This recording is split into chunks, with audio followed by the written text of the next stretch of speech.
안녕하세요. 쇼터입니다. 오늘은 이어서 사무관리론을 좀 볼 거고요. 이제 한 달 남았으니까 모든 과목을 좀 골고루 봐야겠죠. 지금 1번 문제 중앙우수 제한 선정에 대해서 약속을 하죠. 중앙우수 제한 나올 수 있잖아요. 그죠? 사무관리론에서.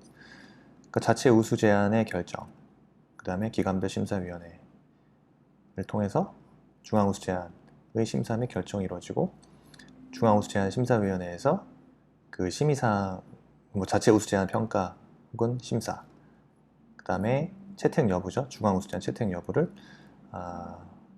결정하고 그 다음에 등급 구분합니다. 그래 그 부상 지급 금액 정도를 결정하는 거죠.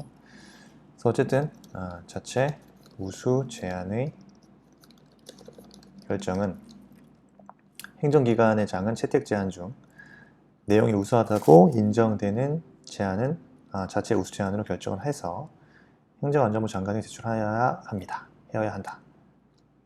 자체 우수 제한 결정. 행정기관의 장은 그 다음 행정안전부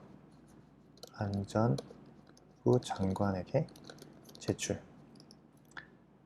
다만 국방군사에 관한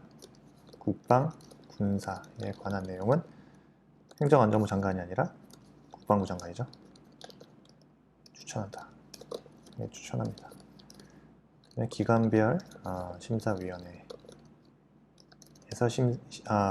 기관별 심사위원회도 있고요. 중앙 우수 제안의 심사 및 결정. 행정안전부 장관이 그 자체 우수 제안을 추천받은 경우에는 그 중앙 우수 제안 심사위원회의 심의를 거쳐 그 내용을 심사하여 중앙 우수 제안을 채택할지 여부 및 창안 등급을 결정하고 자체 우수 제안을 추천한 행정기관장에게 그 사실을 통보합니다. 그래서 행정안전부 장관은 추천받은 이후에 중앙 우수 제안 심사위원회 심의를 거쳐서 그 내용을 심사하고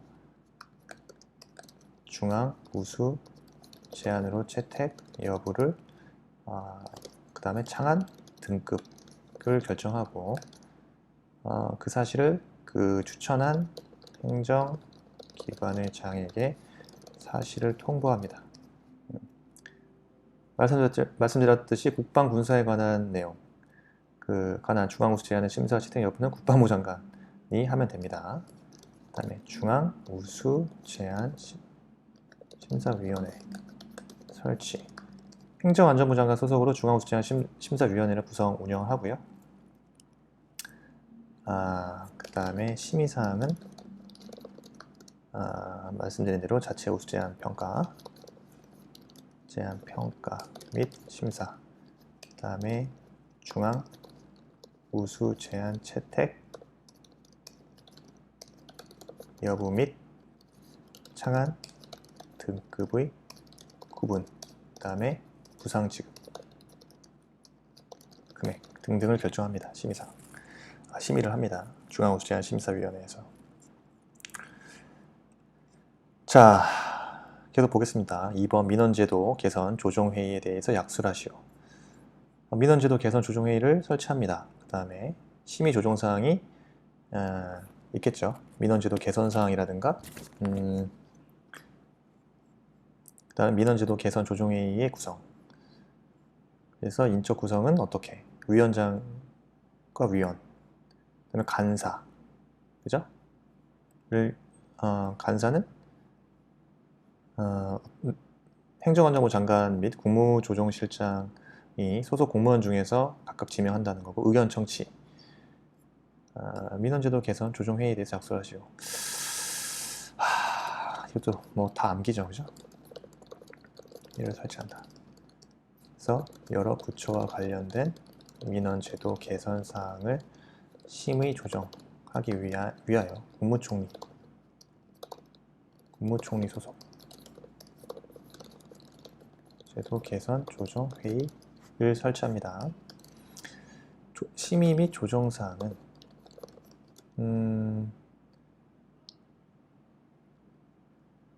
여러 부처와 관련된 민원제도 개선사항이 있고요. 그 다음에 행정기관의 미이행 또는 미개선 과제, 대한 심의 및 이행 권고 등에 관한 사항이 있고요. 민원제도 개선 업무의 효율적 추진에 관한 사항이 있고요. 그 다음에 행정안전부 장이 행안부 장관으로 권고받은 사항을 수행하지 아니하여 행정안전부 장관이 민원제도 개선 조정에 심의를 요청한 경우, 그러니까 행정안전부 장관이 행정기관의 장에게 민원제도 개선 조정회의에 심의를 요청한 경우. 왜? 행정기관의 장이 행정안전부 장관으로서 권고받은 사항을 수행하지 아니했기 때문이죠. 조정회의에 심의를 요청했을 수도 있습니다. 또 그 밖에 위원장이 필요하다고 인정하는 사항. 목차 민원제도 개선 조정회의의 구성은 어떻게 되나? 첫째, 인적 구성. 인적 구성은요, 위원장 1명을 포함해서 10명, 10명 이내의 위원으로 구성합니다. 10명 이내. 위원장 1명을 포함합니다. 그 다음에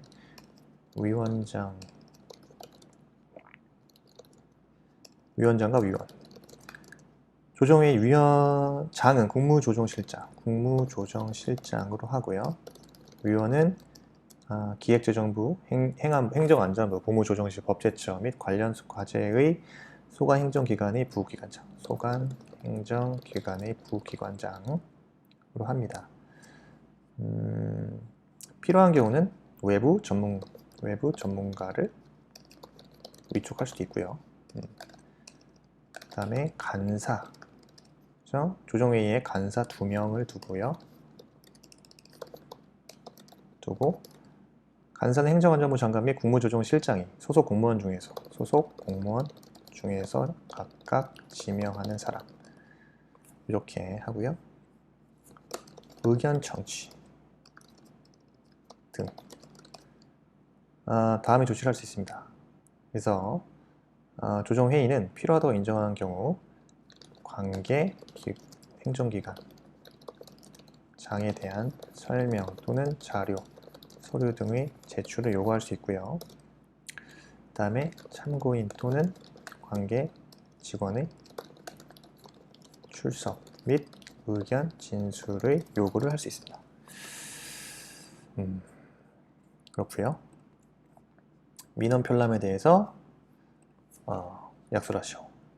첫째, 민원이란 민원의 의의를 써야 되겠고, 민원 편람 비치 등 신청 편의 제공 다 조문입니다. 민원 편람에 대한 명시사항, 그 다음에 민원 개시, 민원 편람 개재 사항 등을 목차를 잡고요. 민원이란 1점이라도 받겠죠? 잘 써야겠죠? 민원인이 행정기관에 대하여 처분 등 특정한 행위를 요구하는 것을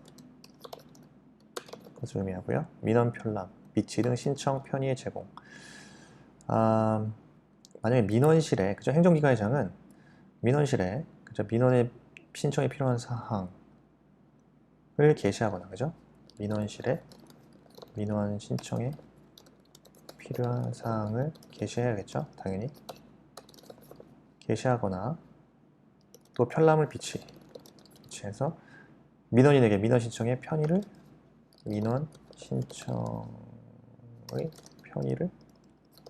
제공해야죠. 명시사항은 민원의 종류별로, 민원 편람에 민원의 종류별로 신청 서식, 그 다음 뭐죠? 구비 서류, 그 다음에 처리 주무부서, 그 다음에 경유기관, 협의기관, 그 다음에 처리 절차, 그 다음에 처리 기간 등 심사 기준, 그 다음에 수수료도 들어갑니다. 명시사항 수수료. 신청 서식과 구비 서류, 처리 주무부서와 경유기관, 협의기관, 처리 절차, 처리기간, 심사 기준, 수수료, 그 밖에 안내에 필요한 사항을 명시해야겠죠. 민원실 개시, 민원 편람 개재 사항 등은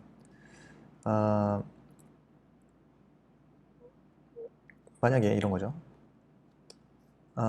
민원실 민원에 대해서 그 종류를 정해 민원실을 게시할 민원 편람을 게재해야 될 사항들이 첫째 뭐죠? 무인 민원 발급 창구를 통하여 발급할 수 있는 민원. 두 번째, 팩스, 인터넷 등 정보 통신망 또는 우편 등으로 신청할 수 있는 민원. 세 번째, 민원인이 구술하고 담당자가 그 사항을 문서로 작성하여 신청할 수 있는 민원. 네 번째,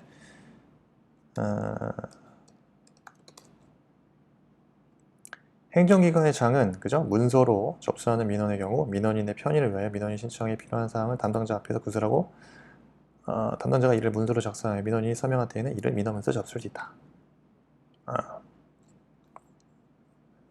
그래서 문서로 접수할 때 민원인의 편의를 위해서 민원인이 민원 신청에 필요한 사항을 담당자 앞에서 구술로 담당자 앞에서 구술하고 담당자가 이를 문서로 작성해서 민원인이 서명을 하면 민원 문서로 접수할 수 있다. 이렇게 할 수 있습니다. 민원 편의를 위해서도 이 정도 서비스 해준다는 거죠. 그래서 민원 편람에 대해서는 민원의 적어주셔야 되고 민원 편람의 비치 등 신청 편의 제공, 그죠? 신청 편의 제공을 위해서 필요한 사항을 게시하고 편람을 비치한다. 그다음 민원 편람 명시 사항으로는 종류별로 민원의 종류별로 신청 서식, 구비 서류, 처리 주무부서, 경유, 협의기간, 처리 절차, 처리 기간, 심사 기준, 수수료, 그 밖에 안내에 필요한 사항.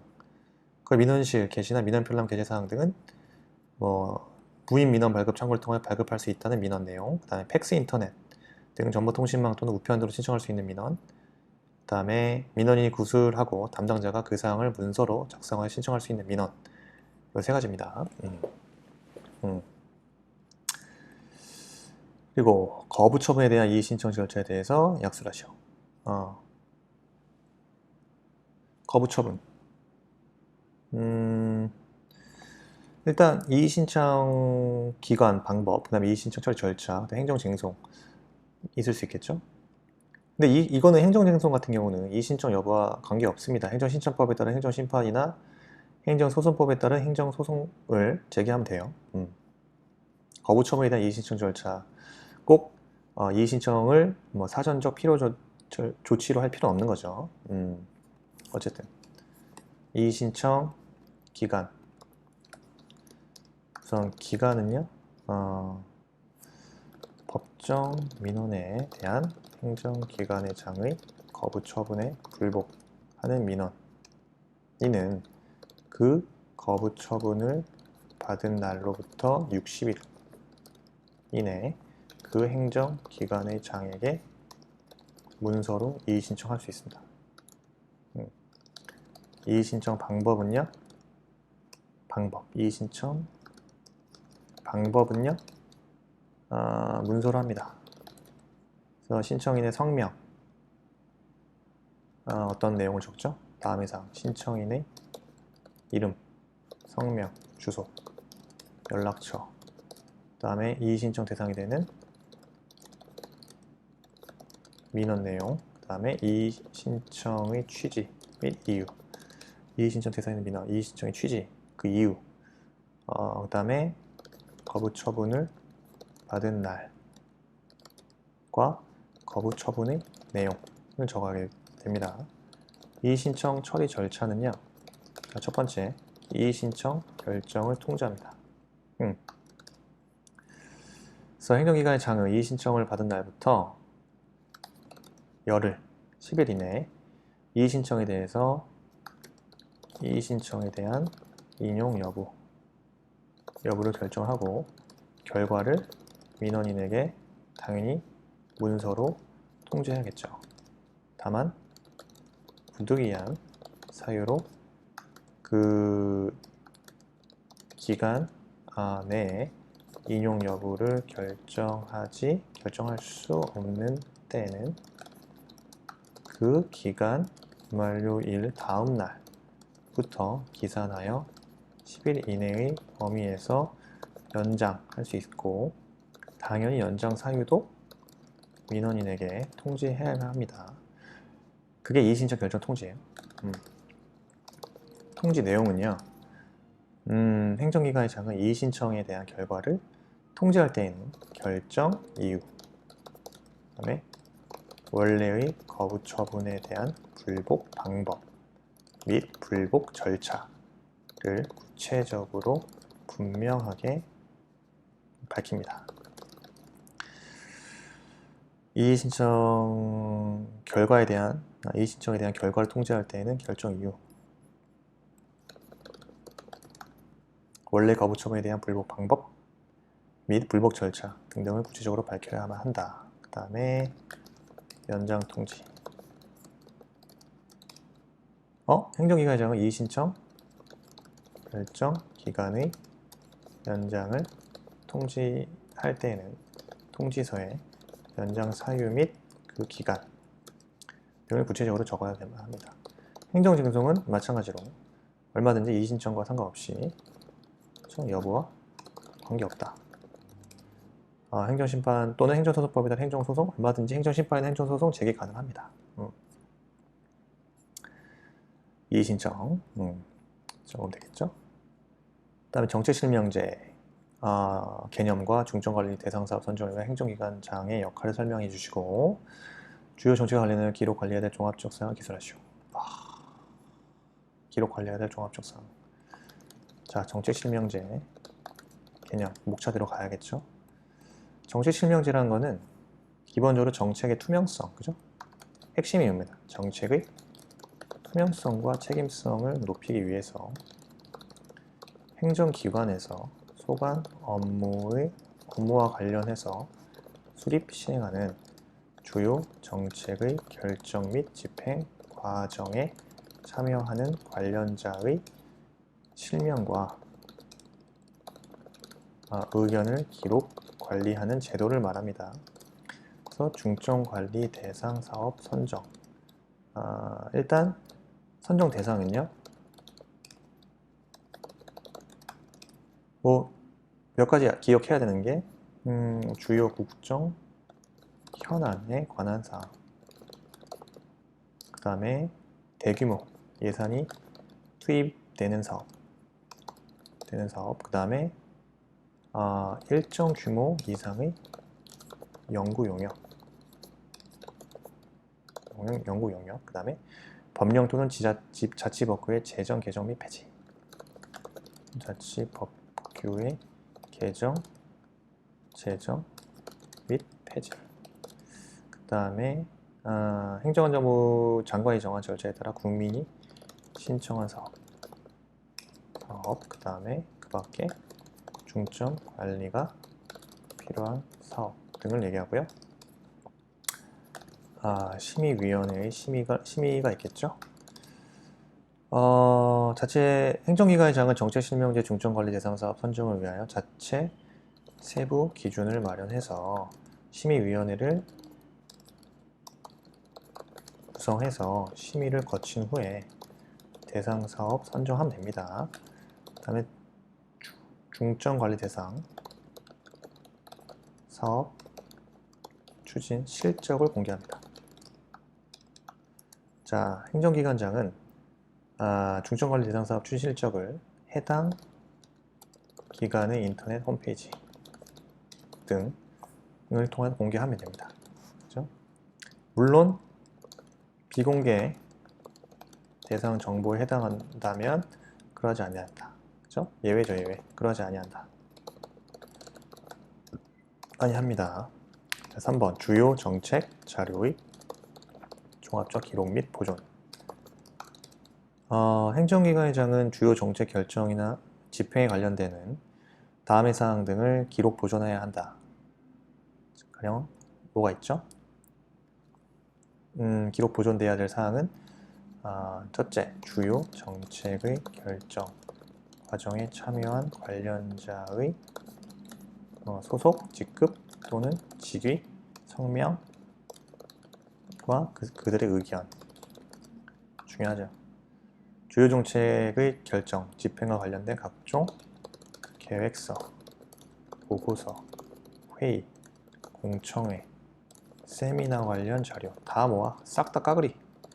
토의 내용 그런 것들. 그 다음에 세 번째, 행정기관의 장은 주요 정책 결정에 의하여 회의, 공청회, 세미나 등을 개최하는 경우 그 회의 또는 공청회, 세미나 등의 일시 참석자 누구야? 발언 내용, 결정사항, 표결 내용 등 처리과의 직원으로 하여금 기록한다. 기록 및 보존의 주체는요? 각급 기관은 정책 실명제, 주간 부서, 정책 실명제, 주간 부서 및 담당자 지정 운영해서 기록 보존의 주체는 처리과로 합니다. 기록 보존의 주체는 처리과로 합니다. 됐죠? 주요 관리 대상 사업 선정. 선정 대상은 주요 국정 현안에 관한 사항, 대규모 예산 투입되는 사항, 일정 규모 이상의 연구 영역, 법령 또는 자치법규 개정, 제정 및 폐지, 국민이 신청한 사업, 그 밖에 중점관리에 필요한 사업 등이고요. 심의위원회 심의, 중점관리 대상 사업 추진 실적 공개, 기록 보존, 그죠? 내용들, 그럼 기록 보존 주체는 처리과로 한다. 네. 그리고요. 사례형. 민원에 관련된 사례가 나온다면, 그죠? 행정기관의 신뢰 향상을 위해서는 민원 행정 편의 및 신속성을 위해 적극적 노력이 필요한데, 물음 1. 문서령으로 민원인 편의를 위해 법령 규정된 신청서 및 구비 서류 원칙과 행정기관의 불필요한 서류 요구 금지사항을 기술하시고, 접수된 민원 문서 중 해당 민원실의 주관 또는 소관이 아니거나 다른 행정기관 소관인 경우 민원 문서의 이송 절차 방법에 관한 설명을 해라. 그래서 물음 1에서 민원의 개념을 설명해야 되고, 그죠? 그 다음에 두 번째로 민원 신청 방법에 대해서 써야겠죠? 당연히 문서 신청이 원칙이겠습니다. 그 다음에 문서 외 신청 방법. 민원이나 그 위임을 받은 사람이 직접 방문할 필요가 없는 때 민원은 팩스, 인터넷 또는 우편 등으로 할 수 있겠죠? 그 다음에 신청서. 최소한의 범위. 민원의 처리에 필요한, 신청에 필요한 최소한의 범위로 한정해서 그 신청서를 쉽게 작성할 수 있도록 신청 서식을 명확하게 정한다. 구비 서류 및 제출 부수. 이거는요, 구체적으로 구비 서류는 최소한의 범위에서 구체적으로 정하라. 제출 부수는 최소한으로 한정하라. 구체적으로 정하고 최소한으로 한정해서 제출 부수를 정합니다. 그리고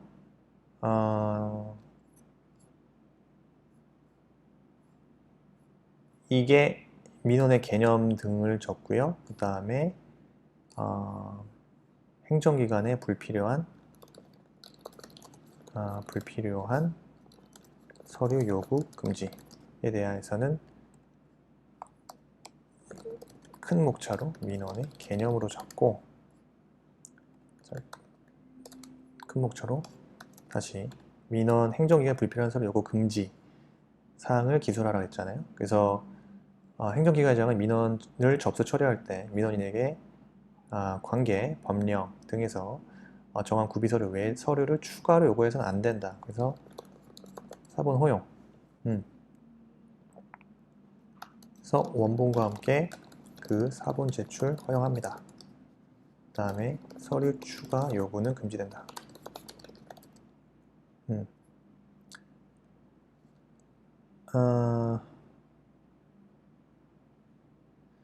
이런 경우.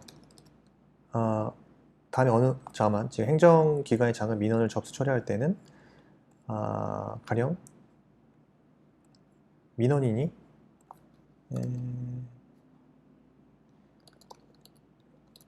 민원인이 소지한 주민등록증, 그 다음에 여권, 자동차 운전면허증 등 행정기관이 발급한 증명서로 그 민원의 처리에 필요한 내용을 확인할 수 있는 경우에는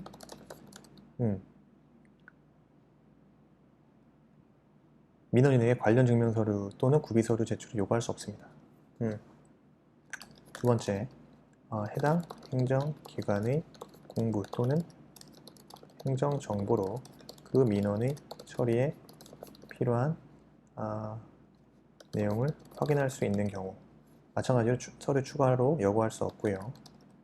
세 번째로 행정정보의 공동 이용을 통해서 그 민원에 처리한 필요한 내용을 그 민원에 처리에 필요한 내용을 확인할 수 있는 경우. 다음에 세 번째, 민원 내용 변경, 갱신 시 추가 서류 요구 금지 등. 행정기관의 장은 원래의 민원의 내용 변경 또는 갱신 신청을 받은 경우, 특별한 사유가 없으면 이미 제출되어 있는 관련 증명서류 또는 구비서류를 다시 요구해서는 안 됩니다. 문제 2번. 접수된 민원문서 중 해당 민원실의 주관 또는 소관이 아니거나 다른 행정기관 소관인 경우 민원문서 이송 절차. 민원문서의 이송 절차라. 민원문서의 이송. 마찬가지로 행정기관의 장은 접수한 민원이 다른 행정기관의 소관인 경우, 이때는 접수된 민원 문서를 지체 없이 소관 기관에게 이송해야 된다. 그렇죠? 이송 절차 및 방법은 세 가지가 있겠죠. 1근무시간 이내, 그리고 3근무시간 이내, 그 다음에 8근무시간 이내입니다. 그리고 전자문서 이송. 1근무시간 이내일 경우 해야 되는 것은 1근무시간 내에 이송해야 되는 것은 민원실에 접수된 민원문서 중에 그 처리가 민원실의 주관에 속하지 아니하는 것에 대해서 1근무시간 이내에 이를 처리주무부서에 이송해야 합니다. 물론 처리주무부서가 이격이 좀 상당히 떨어져 있으면, 특별한 사유가 있어 1근무시간 이송하기 어려운 경우 예외적으로 3근무시간 내에 이송할 수 있습니다. 3근무시간 내에 이송해야 되는 것은 같은 행정기관 내에서 소관이 아닌 민원문서를 접수한 경우 3근무시간 이내에 민원실을 거쳐 처리주무부서에 이송할 수 있다.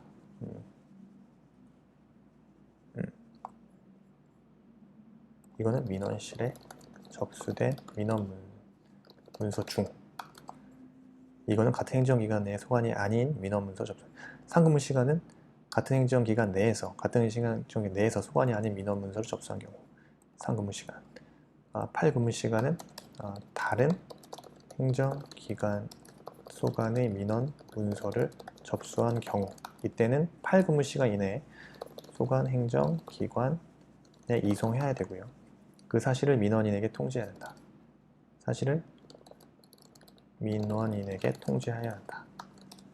이 경우 민원문서를 이송받은 행정기관에 민원문서를 이송한 행정기관 요청이 있을 때는 그 행정기관에 처리 결과를 통보해야 된다. 이송받은 행정기관은 민원문서를 이송한 행정기관 요청이 있을 경우 그 행정기관의 처리 결과를 통보해야만 하죠. 그리고 민원인에게는 인터넷 등으로 민원문서 이송 상황을 공개하고 하고 있음을 사전에 안내한 경우 통지 생략할 수 있다. 하고 있음을 안내했다면 통지 생략 가능합니다. 자, 다음 전자문서. 접수된 민원문서가 전자문서로 해서 뭐 이메일 같은 경우 있죠. 전자문서의 경우 지체 없이 소관기관에 전자적 방법으로 이메일 보내면 됩니다. 이송하여야 한다. 요렇게 절차를 정리하면 되겠습니다. 1근무 시간, 3근무 시간, 8근무 시간, 전자문서. 어쨌든 민원의 개념은 반드시 알아야 되는 거고, 그죠? 그 다음 신청 방법 알아야겠죠. 문서 신청한다는 것. 다만 기타 민원은 구술 또는 전화를 할 수 있고, 그죠? 민원이란 것은 민원인이 행정기관에 대하여 처분 등 특정한 행위를 요구하는 것을 민원이고요. 문서로 신청하고, 그 다음에 신청 방법은 뭐 팩스, 인터넷, 정보통신 우편도 가능합니다. 직접 방문할 필요가 없는 경우. 그 다음에 신청서, 구비서류, 제출부조, 구체적으로 최소한으로 한정하고, 행정기관의 불필요한 서류 요구는 금지된다. 네. 가령 민원이 소지한 주민등록증, 여권, 자동차 등록증 등 행정기 발말 증명서로 그 민원 처리에 필요한 내용을 확인할 수 있다면 추가하면 안 되죠. 그 다음에 당해 행정기관의 공부 또는 행정정보로 그 민원 처리에 필요한 내용을 확인할 수 있는 경우, 마찬가지로 행정정보의 공동 이용을 통하여 그 민원의 처리에 필요한 내용을 확인할 수 있는 경우, 이때는 추가적으로 그 서류를 요구해서는 안 됩니다. 그 다음에 민원 내용, 변경, 갱신 시 추가 서류 요구는 금지된다. 민원 내용 변경, 갱신 시 추가 서류 요구, 특별한 사유가 없으면 이미 제출되어 있는 관련 증명서 또는 구비 서류를 다시 요구해서는 안 됩니다. 두 번째 문제에서 민원 문서 이송 절차 방법. 지체 없이 소관기관에게 다른 행정기관 소관인 경우 접수된 민원 문서를 지체 없이 소관기관에게 이송한다. 그래서 절차 방법은 1근무 시간 내, 3근무 시간 내, 8근무 시간 내 전자문서 이송 방법이 있다. 이렇게만 정리하시면 되고요. 사무관리론도 이 정도 봤는데 좀 부족하죠. 한 5에서 10문제 정도 더 푸시고, 그런 거를 한 3세트 정도씩 하시면은, 매일 하시면은 충분히 소기의 목적을 달성하실 수 있다고 생각합니다. 오늘도 쇼터디를 함께 오늘도 쇼터디 하세요. 이상입니다. 감사합니다.